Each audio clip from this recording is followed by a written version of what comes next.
Okay, welcome everyone to today's webinar brought to you by the Confucius Institute at the University of Adelaide and the Australia-China Youth Association's Adelaide chapter. My name is Daniel Webb. I'm the Office Manager at the Confucius Institute, and it's my absolute pleasure to be one of your hosts this afternoon. Thanks, Danielle. Hi, everyone. A very warm welcome to you all to today's China Ready webinar. If I haven't met you before, my name is Angus Hyder, and it's my delight to be today's co-host alongside Danielle. A little bit about myself. I am one of the vice presidents of the Australia-China Youth Association here in Adelaide, as well as the National Brand Ambassador for Hentley Farm Wines, which is based in the Barossa Valley. Also upcoming, there's the Australia-China Emerging Leaders Summit, and I'm on the project team for that one there as well. So for any of those things, please let me know if you have any follow-up questions. But without further ado, I will hand back to Danielle to introduce to us and tell us a little bit about what the importance of today's China Ready webinar is. So this webinar came about as a way to recognise UN Chinese Language Day, which is observed annually on April 20th. The event was established by the UN Department of Public Information in 2010, seeking to celebrate multilingualism and cultural diversity, as well as to promote equal use of all 6 of its official working languages throughout the organisation. These 6 official languages are Arabic, English, French, Russian, Spanish, and of course, Chinese. Although it may seem a little bit untimely to be hosting such a webinar today, we like to take the optimistic approach that things will return to a new sort of normal shortly. And regardless of external factors, the dialogue we have at a people-to-people level and the willingness to collaborate across borders among different cultures will always remain important. It is exciting to see so many of you join us from across Australia. And while the content today will feature a little bit more relevant information for those in Adelaide, there will definitely be something for all of you around Australia to take away from this. Thank you so much, Danielle. And of course, we're very excited to introduce our very first special guest. However, before that, just a few housekeeping things today. Just to make you aware that we will be recording today's webinar, so please note that. As well, for the sake of all attendees, we do request that you mute your microphone as well as turn off your camera. So I repeat myself, for the sake of all attendees today, if you're not presenting, please mute your microphone and turn off your camera at all times. Thank you so much, guys. And of course, we are very excited to get into the content of today's webinar and meet all of our very special guests. But of course, today is for you as our attendees. So of course, we would love for you to leave today's webinar with amazing skills and extra knowledge. So of course, we're going to throw it back to you right at the very end of the webinar. Throughout the entire webinar, you're more than welcome to ask questions at any time. And I do request that you send them directly to myself, Angus Hyder, on the chat function, which you will find down on the bottom of your screen. So use the chat function, send it directly to myself throughout the entire webinar. And what we'll do is at the end, after all of the presentations of our 4 special guests, we'll review those ones and we'll ask them directly to our special guests. If you would like to ask a question directly to one specific presenter today, please note that in your question. But without further ado, I hand it back to Danielle to introduce our very first speaker today, who is a face that many of you have probably seen before, especially in the Australia-China space, and who is also a very personal inspiration for myself. Thanks, Danielle. I would now like to introduce you to our first guest speaker, Dr. Ning Zhang. Dr. Zhang wears many hats. She is the Program Coordinator for the Master of Arts, Interpreting, Translation and Transcultural Communication. She is Director of the Confucius Institute at the University of Adelaide, and she was also recently appointed Deputy Dean International for the Faculty of Arts. Please welcome Dr. Zhang. Hello, everyone. Thank you, Danny. Let me start my presentation by quoting Confucius. So you got the Chinese there. I'm sure a lot of you can read Chinese. So it reads like 学而时习之，不亦乐乎？有朋自远方来，不亦乐乎 or 不亦乐乎? That's the debating point. 人不知而不愠，不亦君子乎? So to put it in a simpler English is to practice what you have learned, to enjoy your friends from afar, to understand what others misunderstand. I think this is a perfect statement to describe our forum today. So I would like, first of all, to thank Daniel and Angus for hosting this joint webinar of Confucius Institute at the University of Adelaide and ACYA Adelaide. Okay, so let me quote Frank Smith. One language sets you in a corridor for life. Two languages open every door along the way.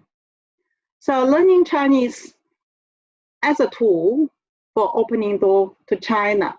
As you know, Mandarin Chinese is the official language in China. It is spoken by 1.4 billion Chinese citizens, as well as millions more around the world.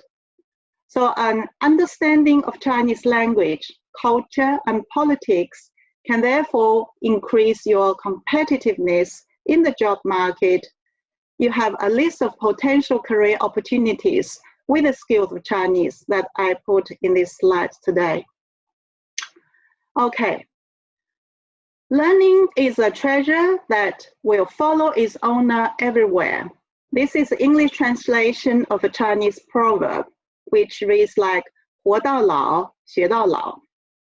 So, if you want to find out where you can learn Chinese, there are a lot of places and avenues that you can learn Chinese. Of course, you can learn Chinese in the university. You can start learning Chinese in primary schools, in secondary schools. You can learn Chinese in the Chinese ethnic community schools, workers' college, continuing education affiliated to the university, private tuition, online. There are so many online resources. You see on the right top, 你好 mate, that is one episode of our online Chinese language series. So if you are interested, you can log it on. And also, I think you can find it in the Confucius Institute Facebook. Each episode is long and lots of fun. You can learn a particular point of language use. Of course, you can also learn Chinese in country, which is you travel to China, to the Chinese-speaking country or region to pick up the native language of Chinese. Okay. I would like to just talk about the Chinese language program at the University of Adelaide. I know there are viewers from interstate, maybe from outside Australia. I think a lot of Australian universities that offer Chinese would have the similar programs. So you can start learning Chinese by learning Chinese as a major in Chinese in your arts degree, in bachelor degree of languages or bachelor of arts. You can also learn Chinese as a diploma or for a diploma in languages Chinese alongside your bachelor's degree studies in other disciplines such as engineering, commerce, etc. Of course, if you want to do teaching, you need to learn Chinese for the full series. If you want to move on to a higher level of Chinese, of course, we have the Master of Arts, Interpreting, Translation, and Transcultural Communication. This master's also, this is 2 years. If you want to shorten your studies, you can do 1 year graduate diploma in the interpreting, translation, transcultural communication. And this program also got endorsement from NATI. Okay, now talking about Chinese language learning and activities, we need to mention the Confucius Institute.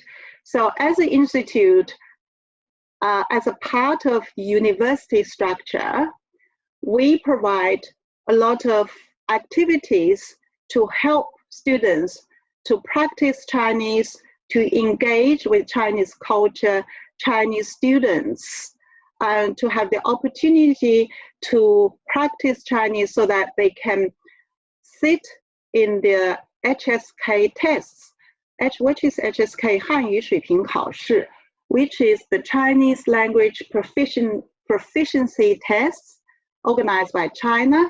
So if you want to study in China, you have to show your HSK level. And especially later on, I think Bayan, somebody else, will talk about scholarships to China. If you want to really get the scholarship, you need to have a level 3. You have to pass level 3 HSK test. It's similar to English, Australian IELTS or a TOEFL. It's similar to that. Of course, we have other activities as well. You can visit our website, Confucius Institute website, or our Facebook to look at the details. Now, Chinese saying, 读万卷书，行万里路. This is a traditional Chinese saying. In English, it can be translated into, it is better to travel 10,000 miles than to read 10,000 books, which means reading and studying in the system is very important. However, you need to practice, you need to travel, to go out there to see the real world. That's the part of your education and enrich your learning experience. That's very important. So Adelaide has this study overseas programs. So we have exchange programs, study tours, study abroad, practical experiences, onshore programs, etc., to develop students' intercultural awareness, which is very important as a part of learning. On this page, you can see the opportunities to go to overseas to study abroad. Universities have over 100 overseas exchange programs, but particularly with China, we talk about here, China, I've listed top four Chinese universities that University of Adelaide have exchange programs. Okay, we talked about HSK just now, but I don't want to talk more because of time. I'm given warning now already. So you can log on the website, Adelaide Confucius Institute website for details. And for your information, we offer HSK preparation classes. So if you do want to prepare for sitting the test, contact us, please. Now, this is just a few pictures of in-country study tour. Our students, each year we organize study tour to China, 3 weeks, and students get very, their first-hand experience, in-country experience, get to learn a lot and gain a lot as well. I have a few slides, but I have to run fast. This is very important, which is going to China or mingle with Chinese. Even in Australia, you have Chinese friends.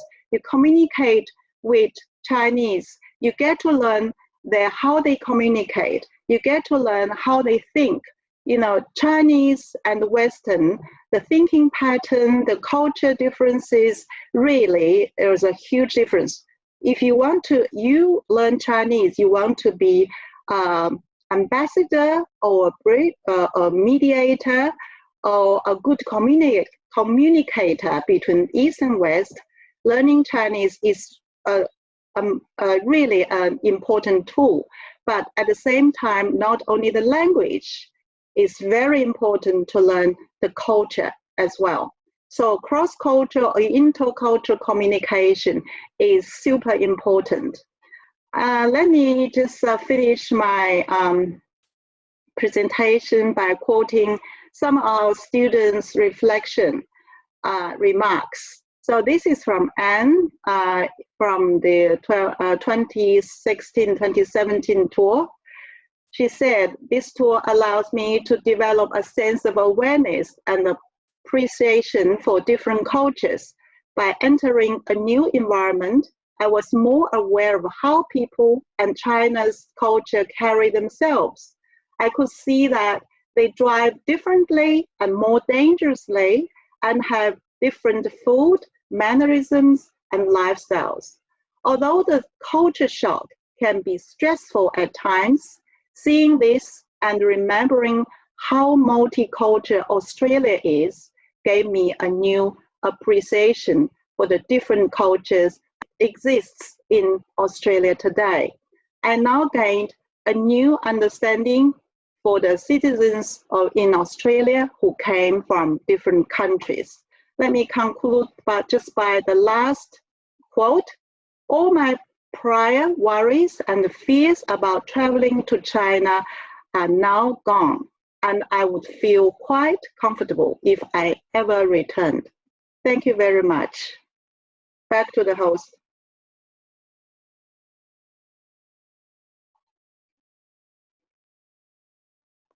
Thank you, Dr. Zhang. Our next speaker is Mr. Daniel Webb.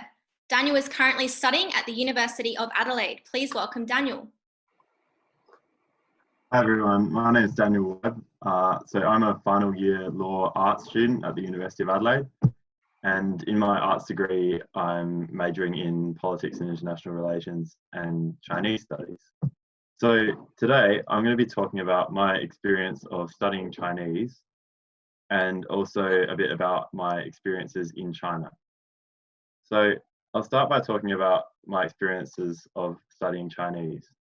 So I actually have a bit of a different story of how I learned Chinese to a lot of people because I began studying the language when I was in school.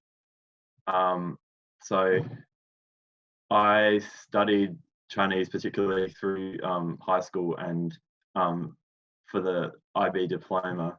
So when I graduated from high school, I already had quite a decent level of language, which meant when I came into university and wanted to keep going with it, I was able to move straight into Chinese 3SA.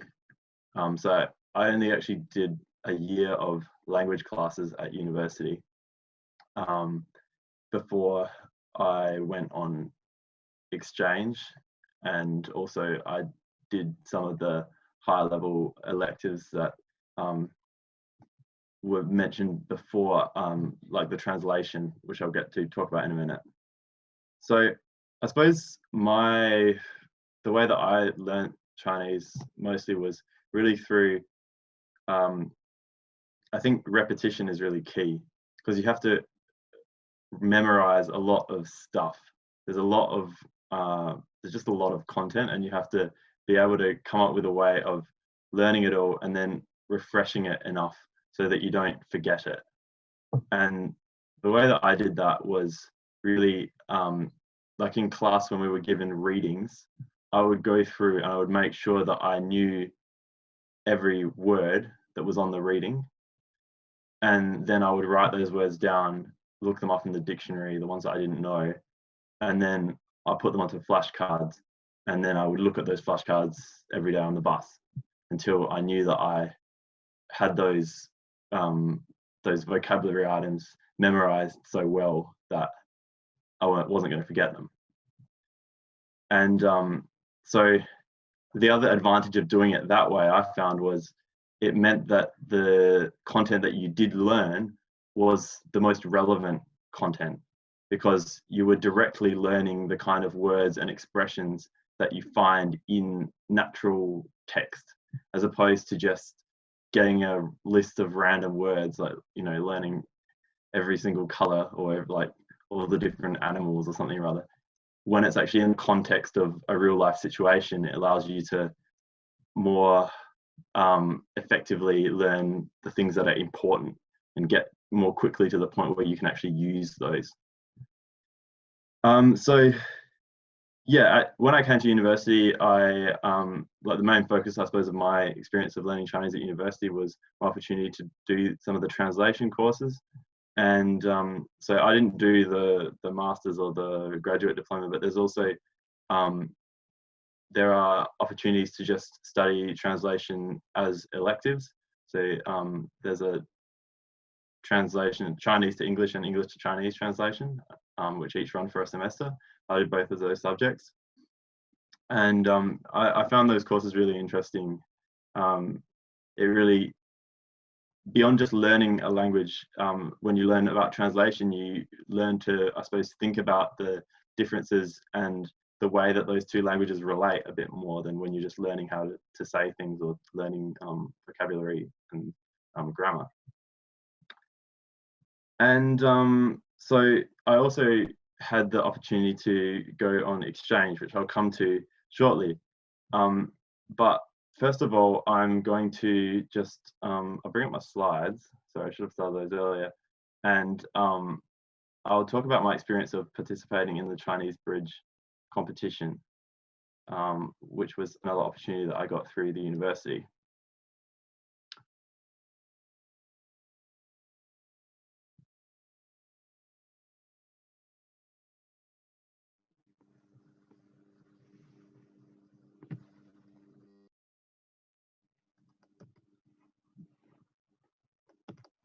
So the Chinese Bridge competition is a competition which is organized through the Confucius Institute, and it is an international competition. There are preliminary rounds that occur all around the world, and so each different country or part of a country will select, they will have their own competition, and then the winners of those competitions are sent to the international finals of the competition, which are held in Changsha in China.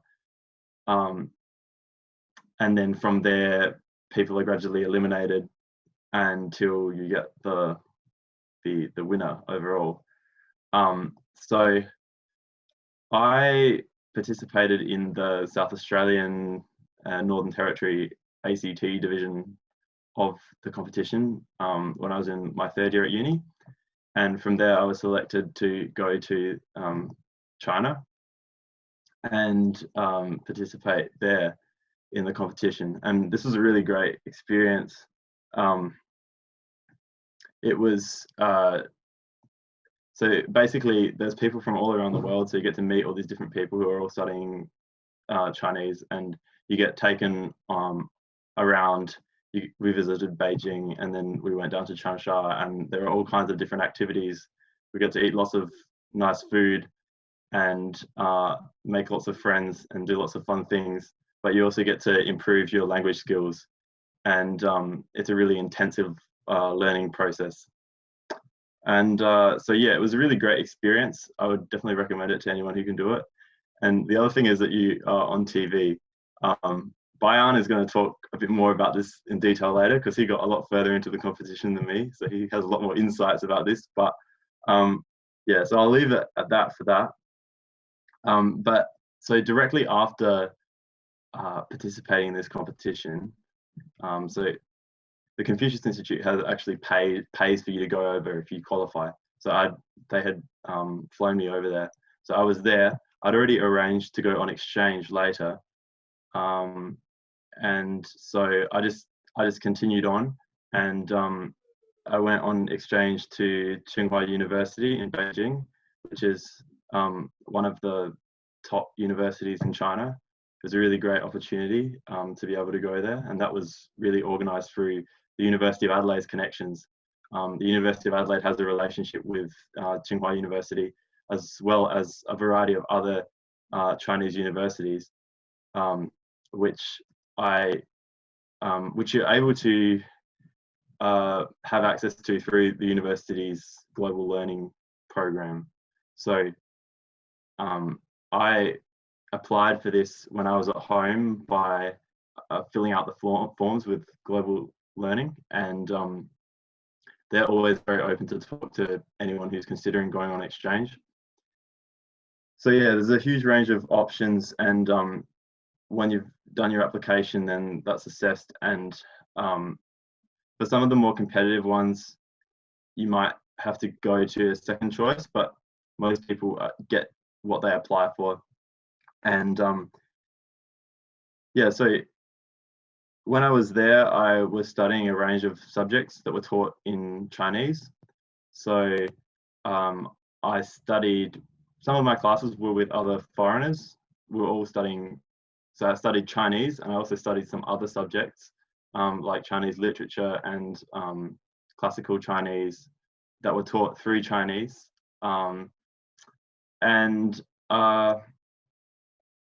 There was also, I did also a couple of subjects with the local students, which was quite challenging because the level of language is a lot harder.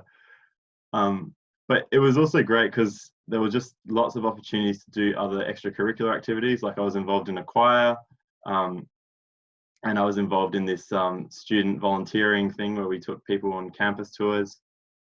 And yeah, and being in Beijing, there's so many sites around to see, lots of different tourist attractions to go and visit, and history to learn about. So a lot of this was made possible by the fact that I was able to get scholarships and grants from various sources. So the university is very generous, particularly doing an exchange to Asian destinations. So I ended up getting about $7,000, I think, of grants. This is not a loan; it's an actual grant to be able to go on exchange where I did. I also had access to New Colombo Plan funding. This is something that Bayan is also going to talk about in a bit more detail shortly, but that's an Australian government program. So again, I was able to have access to money through there. And something which I could have taken up but didn't because of the way that timing worked out was the Confucius Institute scholarship. So all people who go to the finals for the Chinese bridge competition in China are given a Confucius Institute scholarship. The length of that scholarship will depend on how far you got in the competition, but it's also something that you can apply for just when you're at home as well, based on your HSK score. So that's also another great opportunity for getting funding to allow these kind of things to happen. So yeah, also when I was over there, I had quite a lot of opportunities to travel quite extensively through the country. So yeah, it's a really diverse country with a lot of different places that you can visit. And, you know, like you have everything from, if I go back to my first slides here, just frozen cold places to tropical environments. And it's really, really easy to meet people when you're traveling around. I always usually just meet people on the train because I suppose as a foreign looking person, you instantly attract attention because you look different. So it's very easy to strike up conversations with people and to practice your language that way. So yeah, and so getting around and traveling in the country is very easy if you can speak Chinese. Chinese really made the whole thing possible because it allows you to work out where you're going and to talk to people and to have all of those kind of connections with people that you wouldn't be able to have otherwise, and to even just really know where you're going. So yeah, but besides that, it's a very easy country to get around. There's a very very advanced transport network that allows you to get to most parts of the country very simply and easily, and there's a vast variety of hotels and youth hostels available. So yeah, it's definitely a great place to travel around in. I'd really like to go back and go to some places that I missed when I was there. And I think that's pretty well all I've got. So if we want to go on to the next speaker now. Thank you, Daniel. And now I will bring up the PowerPoint again for you all. Okay. So our next speaker is Mr. Bayan Yazdani. He is currently studying at Flinders University. Please welcome Bayan.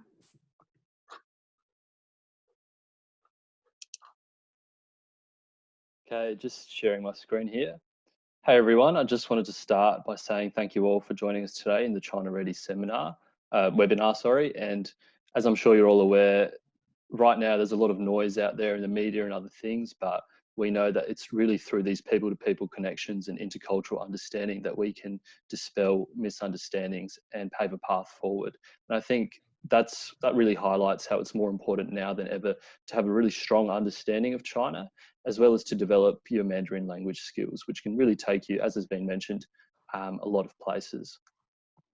So just an overview of what I'll be talking about today. I'm just going to share a little bit about my experience living in China, as well as with learning Mandarin. My experience is a bit different to Daniel's because I learnt it starting at the age of 18. So the process can be a bit different learning it as an adult, but we'll discuss that. Daniel's already really touched on the scholarship opportunities as well as the Chinese Bridge competition, but I'll just add in a couple of points on that.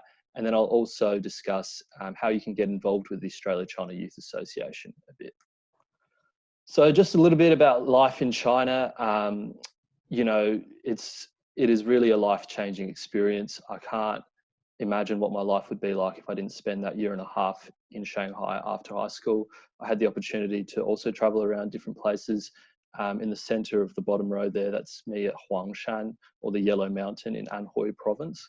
In the top left, you'll see me at the Great Wall. And, you know, while I was living in China, I not only had the opportunity to teach English through volunteering capacities, as well as tutoring, which you can see some of my students on the right there. But I also had the fantastic opportunity to undertake intensive Mandarin language training at Shanghai Jiao Tong University. And that's in the bottom left there. You can see me with some of my classmates who came from all over the world. We have people there from the UK, the Philippines, Thailand, South Korea, Spain, and Sweden. And yeah, it's just there's just so many opportunities in China where you can get involved. So just a little bit about learning Mandarin. I know a lot of you are currently learning Mandarin through the CI and otherwise. It is a very difficult language. You don't need me to tell you that, but my advice would be to keep persevering and never give up. With Mandarin, there are different stages, and you'll attain different, you'll reach different walls, and it's so easy to give up.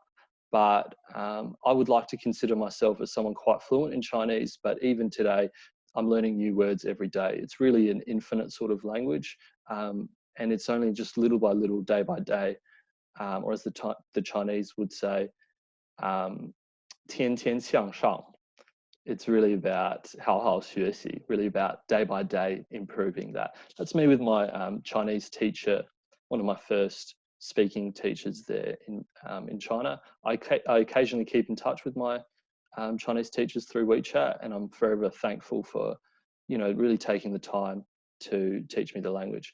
You'll also need to supplement your formal classes with some self-study. So I've just included a photo of some of the resources I used here, and they can be online or dictionaries, whatever, depending on your preference. A little bit about the Chinese Bridge competition. So last year I had this fantastic opportunity to go to China, and like Daniel mentioned, it's really cool knowing that you're going to be on TV. It's a really popular show in China, and you really get the opportunity to meet people from all around the world, from every continent, almost every country, who really share that passion and desire to perfect their Mandarin. There are 3 different rounds to the Chinese Bridge competition. That's the written test, the speech, and also the cultural performance, which can be martial arts, a musical instrument, or perhaps things like calligraphy. And I think last year we had someone do some tea making, Chinese tea making as well.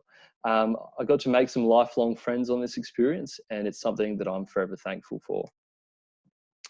Now, I'm sure a lot of you have heard about the Australia-China Youth Association. It's multinational youth association that is not involved in anything political. It's solely focused on building people-to-people connections between Chinese and Australian youth and students. We have chapters all over Greater China and across Australia as well. And there are just many different opportunities you can get involved with by joining ACYA. In the top left there, a group of us in early last year went on a field trip to Port Lincoln. That was a really great way to see how the local industries, such as the fishing industry, are really connected to the Australia-China relationship, with a lot of that seafood being exported to China, for example. In the bottom right there, we hosted an international students bowl, which was great fun. It was a great way for Australian and international, and especially Chinese students, to get to know each other. There are many different leadership opportunities in ACYA, getting involved in the executive committee. And even as a participant We sometimes have language exchanges, multicultural fairs, Ni Hao Anli, which is an annual event where we explore Chinese culture and look at Chinese arts and music and food, and also, of course, restaurant catch up and other opportunities of that nature. I think Zhang Laoshi and Daniel have spoken quite a bit about the different funding that is available for Australian students. I myself got a Chong Kong Endeavour Australia Award to go on exchange to Hong Kong 2 years ago in my second year of university. That was a fantastic experience, and I also got a $5,000 grant. But a really unique opportunity I'm going to talk a little bit about today is the New Colombo Plan, which is a signature initiative by the Australian government to fund Australian students going to the Indo-Pacific or Asia-Pacific region to undertake internships, intensive language study, and or overseas exchanges. And there's some really generous funding available in this program, not only for people who get the more competitive scholarship, but also many mobility grants, which are grants of between $3,000 to $7,000, where Australian students can receive through a relatively simple application process to fund their travel. This was at the awards ceremony. Some of these photos you'll see here, the awards ceremony in Canberra last year. On the right-hand side, that's me with a Chinese diplomat from the embassy, just giving a personal congratulations to the 2020 scholars. And on the bottom there is myself with my local MP, Nicole Flint, who actually generously took her time to come out of Parliament and personally congratulate me, seeing as she is the representative for my electorate.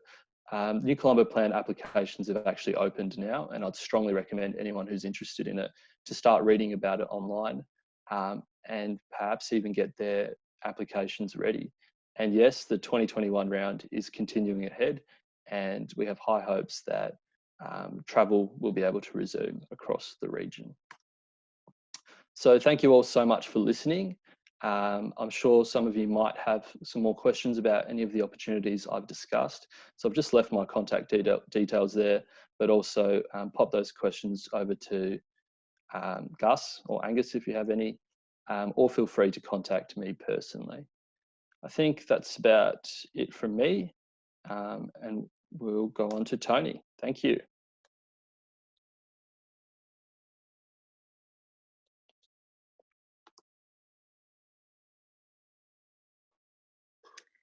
Thank you, Bayan. So now we're up to our final speaker for this afternoon, which is Mr. Tony Zheng. He is the Manager of International Development and Partnerships for Career Services at the University of Adelaide.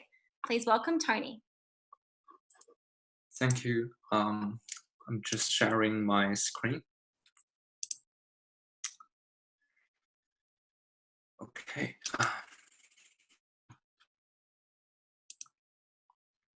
So we talk about language study, and we talk about, study tours and cultural exchange. So now, we'll be looking to the workplace.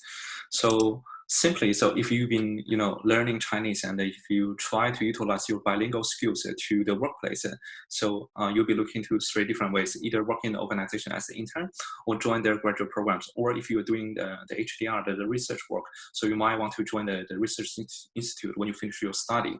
So I will touch base on all the 3 areas, and in both Australia and China content, and then I will talk a little bit more about the business etiquette for today's topic. So if you are doing the undergraduate study or postgraduate study in the international study area, so you might want to look into the government organizations, particularly organizations like Australia. So they need people who understand the different cultural contexts, but also who can speak either bilingual or trilingual, and they will need your expertise to help them to further develop the business in the regional destination market. And here in Australia, I've listed some of the organizations where you might want to start either as an intern or a young graduate. So there are platforms like the Australia-China Business Council for you to actually engage with a local business who might have the export counterparts in China. And also there are some of the Chinese companies such as China UnionPay, they have a local presence and also recruiting the local people to join their workforce. And if you are from South Australia, so you might be familiar with the brands I put in on the bottom line, such as Penfold or the Norman Waterhouse, or even the Minter Ellison, so which has offices both in Australia and also in China. And if you are joining a professional service organization, such like the Big Four accounting firms, with your bilingual skills, so you might be able to work on the project span Australia and also in China. And this is more when we're looking to the internship or graduate recruitment in a traditional way, whereas now we're living in the international internet era. So I will be more encouraging the young generation to look into the areas such as the cross-border e-commerce, so the opportunity brought by Amazon or Alibaba. Or if you're actually really keen to work in the new media platform, so you probably want to have a more focus on companies like ByteDance, or even the internet company like Didi. They only started last year in Victoria and in Sydney. So talk about China, and a lot of people say that China has a very strong government and it's very policy driven. But now it's actually in the mix of the policy driven and also the needs from the private sector for expansion. Many of you has been to China and with a student visa, and you will be eligible to actually have some internship experience to be hosted by a local company, and that can be counted as part of your study or overseas exchange experience. And if you are doing a postgraduate study for your master degree, either in Australia or in China or in other places, you will find it's really easy compared to students with an undergraduate degree to apply for work visa, and even for your host company in China to sponsor your work visa. That's simply the preference from the local organization and the local government. And if you are actually doing research at this stage, and if you're thinking to have a research collaboration in China, there's a special talent recruitment plan called 千人计划.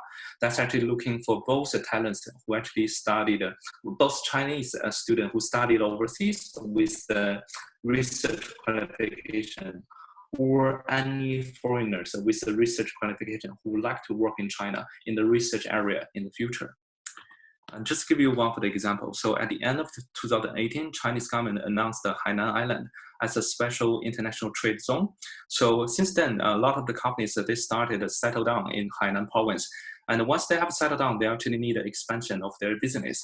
So they will be looking to the talents from all over the world. And China makes it easier actually for the people from all over the world who like to travel to Hainan province for working opportunities. And you will have a special visa policy when you're actually applying for work visa, even compared to finding work opportunities in Shanghai or in Beijing.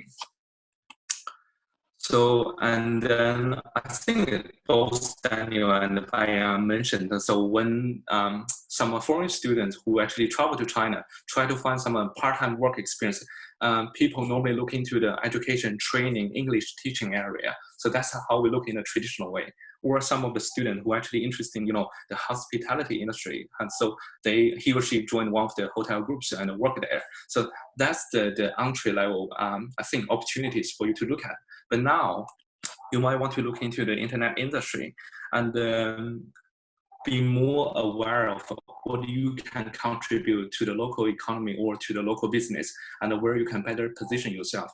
A lot of you actually grow from the, in Australia or other countries where you are more familiar with the Western social media platforms. Whereas now we're actually living in the era whereas the Eastern social media platforms such as Weibo or Weixin, they actually, they're working closely with the Western platform, Facebook, Twitter, or some of the companies they're actually new to this place, that they try to understand more about the social media behaviors. This might be the place where you want to look at when you are finding opportunities. So you can use your bilingual skills, and you can also use your special understanding of social media in order to find the employment opportunities in future. So I just listed some of the time frames where you might want to look at for job application or internship application, but no need to rush down about this. We will send the PowerPoint slide after the session. So someone will say that I won't be able to speak Chinese Mandarin like Bayan or Daniel, so I can't even pass the HSK at the very beginning stage. So is there any opportunity for me? I would definitely say yes. You might want to look at opportunity in Hong Kong. So simply because there's a special visa scheme for you if you can pass the initial screening. in during the shortlisting stage. So companies, they'll find it easier to sponsor your visa to work there for 1 to 2 years. And if you can speak Chinese Mandarin on top of your professional skills, you'll find it easier to get promoted even compared to the local Hong Kong people, to be able to work with the clients from mainland China. So those are your opportunities. Again, this is some of the time frame you might want to look at when you're applying for jobs. And if you are from South Australia, so no matter which university you're from, so each of the year, normally in September or the end of October, we are running special sessions. So we invited career consultants from China and fly all the way from China to Australia to give you presentations and talks about when to look at opportunities in China in terms of job application. What is the mock assessment center looks like in China, and how the HR, they're filtering the applications. So no matter where you're from, so if you're looking for opportunities in China, that's a high time for you to actually focus on the job application every year. And just before I actually finish the presentation, so these are some of the tips I listed there for you to understand more about, doing business with Chinese people. And I just want to highlight the second part. So in Australia, we always talk to students the importance of building relationships and the professional network. And then there's a research published in the past couple of years talking about in Australia, over 70% of job opportunities, they're not really advertised. Sometimes you see the job advertisement on Seek or Indeed.com, so then they're only advertised there for the legal requirement purpose. They already have someone to actually be the best fit of the job. The same mentality actually applies to the Chinese environment, and it takes really longer time for you to build a really good relationship, but it doesn't actually take long to crush that.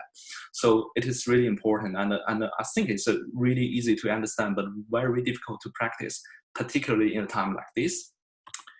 And if you are from University of Adelaide, and feel free to talk to the career service staff, and we'll be able to support you. So wherever you're from, and if you want to find opportunities in China, and if you are from interstate, and most of the universities in Australia, they actually use a Career Hub as their job portal on advertising job opportunities for their students. I would really encourage you, no matter which university you are starting with, to subscribe your Career Hub newsletter and check on the Career Hub website on a weekly basis so that you won't miss out any opportunities we broadcast for you. So just the very last bit to finish up. So this is the screenshot I took just before I joined the webinar this afternoon. So if you are asking, so what kind of things or what subjects is more proactive than the coronavirus at this stage, I would say media. And like Daniel and Bayan said, there are a lot of noise at the moment. So, and we see the transition of the China-Australia relationship from the first picture into the second one. And to be honest, I really don't like the second picture because no one will be the winner. So in the picture. So it's a very challenging time for everyone to work with China-Australia relations, and not to mention about the damage from the COVID-19. But I think as a people engaging in this platform, or people working with ACYA, so we should actually look beyond the noise and more focus on the fact. And the people like me and Dr. Ning Zhang, we are simply the engineer. We're building the platform so for you to understand more about Australia and China, and on which you will be able to travel after the pandemic is over. So you'll be able to travel to China, or the Chinese student will be able to travel back to Australia again, and you'll be able to make friends and build relationships and even find a work experience. And that time will be a really good time for you to make a fair judgment whether it's a good in this political system or not so good, whether it's a good to have this experience or not, and the future is in your hands. So that's the end of my presentation. So now I give the time back to you. Thank you very much, Tony. That wraps up all of our guest speakers for today. We just want to thank you all again for your time, and we'll now go to the Q&A. Wonderful. So thank you for those who did send in a question, guys. There still is time for you to send in your questions. You can see all of their names and pictures on the screen. So if you've forgotten their name, don't worry. It's right there for you to have a look at. But yeah, please send it through via the chat function directly to me, Angus Hyder, on there. And we'll definitely get through to all of your questions as we go. So guys, I have the first question here from Keith Deer. So this one is directly for Daniel. Daniel, were there any issues with the various dialects around China when you were traveling? I didn't experience any difficulties. 普通话 or like standard Mandarin is the overall, it's like the lingua franca of the country. So most people speak it. I never came across anyone who didn't speak it or anyone who I couldn't communicate with. You run up against a huge variety of different accents, and people speak with varying degrees of influence from their native dialect, which they would speak at home, or with people from where they come from. But I never had an issue with communicating with anyone using standard Mandarin. Bayan might have some more to add about that because he speaks Cantonese. Just a little bit, but I think you covered it really well. I think pretty much everyone in mainland China will speak Mandarin, but that Mandarin can be very heavily accented depending on where you are. And as Daniel put it, influenced by the local dialect to differing degrees. But I'll just add one more thing, which is I found quite interesting, which is often I found it actually more easy to understand people who didn't speak Mandarin as their native language. I feel like they often spoke more clearly when they were speaking Mandarin than some of the people in, like, for example, in Beijing, where Mandarin is the native language, and people use a lot more slang because they just sort of assume that that's the way that everyone will understand it, where in fact it's not quite standard. So Daniel, could you provide a couple of examples of places which you would recommend, based on what you just said, a couple of places where you'd recommend people to go study Chinese for the first time when they go to China or Greater China? Well, I think it would depend a lot on, I suppose, your personal situation. And I mean, a lot of people tend to go to those really big cities like Beijing and Shanghai, and I suppose they're very accessible. Everyone knows about them. There's a lot more Westerners there. But at the same time, I think they present a disadvantage in that way because there are a lot more Westerners around. It makes it a bit more difficult for you to make local friends, and I suppose you have less opportunities to practice than if you're in a smaller place. I think a lot of the cities that I liked the most when I was traveling were some of those smaller cities that are a bit more less international, I suppose. Yeah, I think a lot of those cities around like close to Shanghai are really nice, like places like Suzhou and Hangzhou and Nanjing. I have a follow-up question here for you. So how small is small? Well, like they're medium-sized cities. They're large. They're probably, yeah, it's a bit hard to compare. It's not really comparing apples with apples because, yeah.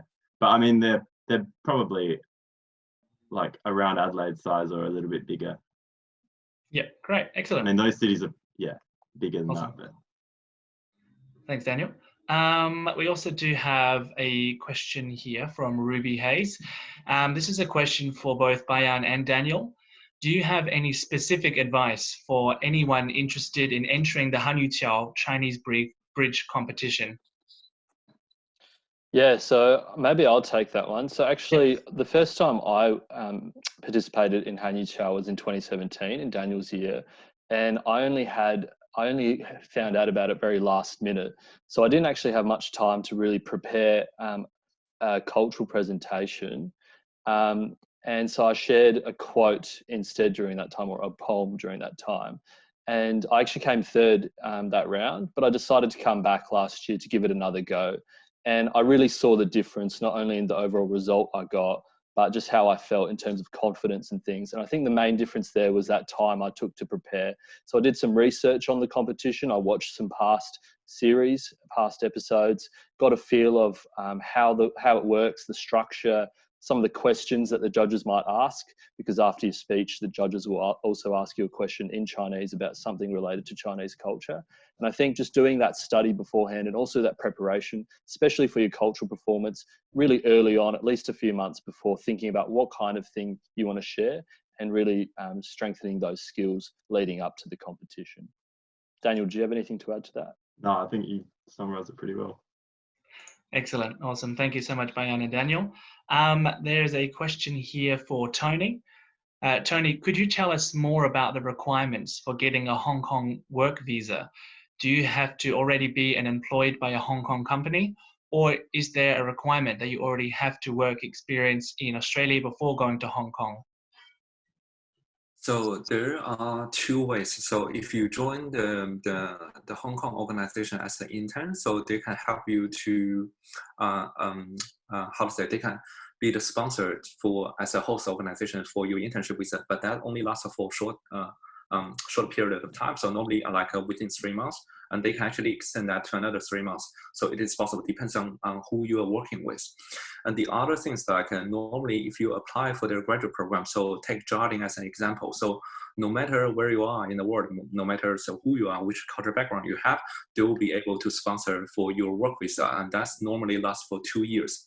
And then if you want to have a permanent visa in Hong Kong, that's another 5 years on top of your first working with, so it's another story. But most of the time, so we see organizations in Hong Kong, if they do recruit you, so that's after the initial screening, and then they send the offer, you have accepted the offer, they're gonna work with you on the right type of working visa for you, and which normally lasts 2 years at the initial stage. And then you actually make your own judgment, or the company will make the judgment on whether they're gonna actually renew your work visa, or you're gonna actually move on from that experience. Excellent. No worries. Wonderful. Thank you so much, Tony. And we do have a question. Where did it go? Oh, there we go. I'm a first-year uni student doing a 5-year bachelor degree. What year do you think is the best for going on exchange? Maybe Daniel or Bayan, or anybody can actually answer this one, depending on your experiences. But Bayan, you went on exchange as well, so are you able to take that one? Yeah, so my main degree, I study psychology and international relations, but my main degree is in psychology, which can be a bit more difficult. I know law as well is a tricky one, so it's actually going to depend on which is possible with your degree structure, and that's something you'll need to speak with your faculty dean or your course advisor about. I think generally speaking though, exchange is best in your third year, second or third year. If you're looking at a 5-year degree, I think somewhere in the middle there, to really add some a new perspective, new experience, so that when you come back, you're re-motivated and other things is really useful. I've been studying for almost 5 years now as well, so you'll get there in the end. And exchange is a fantastic way to travel in between and gain new perspectives. Excellent. Does anybody else want to add on to that one? 5 years program, study program. Yeah, Bayan is right. If you have a reasonable foundation in Chinese, you gain a lot more than just the beginners in China. And also, I mentioned the HSK test before. So if you start, I think the student is studying Chinese already. But if you have done second year Chinese or more, and maybe in the middle of third year Chinese, if you're really good, engaged, and motivated, and you can pass level 3 HSK. If you pass HSK, it's very great chance, a good chance for you to get scholarships to study in China. You may use that scholarship for your exchange program, so you can negotiate with the university. I would also want to say onto that as well. I personally did 2 years of Chinese language education at Uni of Adelaide, starting fresh from first year, and did 2 years, and then the first semester of my third year, then also went on an exchange, and I thought it was about the right time as well in terms of having that foundation. I found that incredibly helpful for my development when I was in China as well. Any other comments on that one before we go to the next question? If I can maybe add to that, so my name is Annette and I work in study overseas. There's also a technical issue here that I think students at the University of Adelaide, they have to have studied for at least 1 year before they can even go on exchange. So that basically, yeah, that's a rule, I think, of exchange anyways. Yeah, thank you, Annette. I appreciate that little bit of information as well. Go to the next question. So this is to Tony. Is there a minimum age level for getting a work visa in China? For someone who is interested in half work and half holidaying after retirement in Australia at 65, is it too late? Are you able to answer that question? This is quite tricky.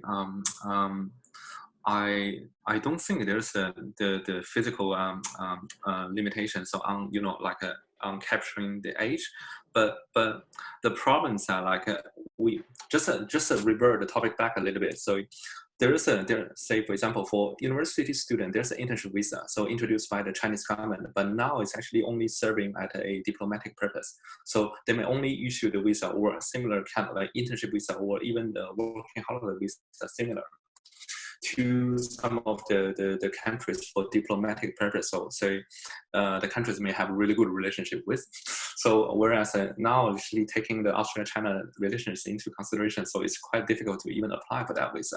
And then depends on your previous work experience and also what you can offer to the organizations in China if they really want to sponsor for your work visa, and based on your really valuable work experience, and it is possible for them to actually give find the right visa type for you, and it's happening quite normal in China. But I think my top concern is not really the visa, the work right issue. It's more about the hukou and all the other things associated with that. So where you got the right Medicare system in China. But this is gonna be a really long topic.